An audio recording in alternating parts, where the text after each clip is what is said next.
எங்கள் அப்பா இப்போ வந்து மதுரையில் இருக்காரு. அவர் வெள்ளிக்கிழமை மட்டும் தான் வருவார். வந்தாருன்னா நிறைய ஏதாச்சும் வாங்கி கொடுப்பாரு.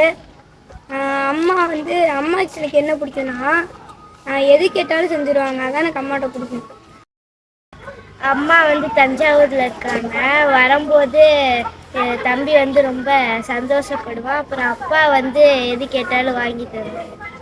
எங்கள் ஃபேமிலியோட கேரளா போகணும்னு ஆசை. ஆனால் நான் இன்ன வரைக்கும் எங்கள் அத்தாட்ட கேட்கல.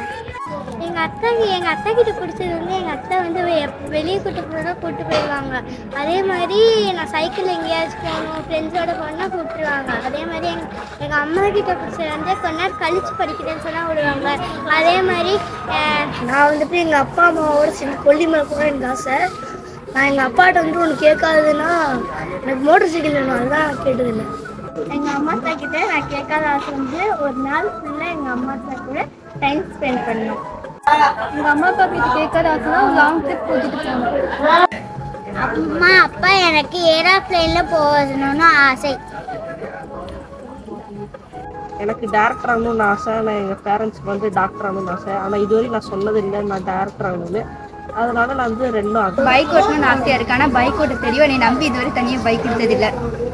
எனக்கு வந்து ஐடேபில் படிக்கணும்னு ஆசை. ஆனால் நான் எங்கள் அம்மாட்ட இன்னும் கேட்கல. எனக்கு டேபில் படிக்கணுன்றது ஆசை. அதான் நான் இன்னும் கேட்காத ஆசை. எங்கள் அம்மா அப்பாட்ட எனக்கு கேட்க வேண்டிய ஆசை வந்து பைக் ஓட்டணும்.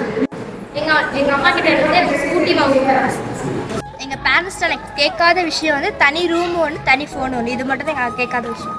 எங்கள் அத்தாட்ட நான் கார் ஓட்டணும்னு ஆசைப்பட்றேன். ஆனால் எங்கள் அத்தை வந்து கற்றுக் கொடுத்துறாரு. இருந்தாலும் என் கையில் தனியாக கொடுக்கல.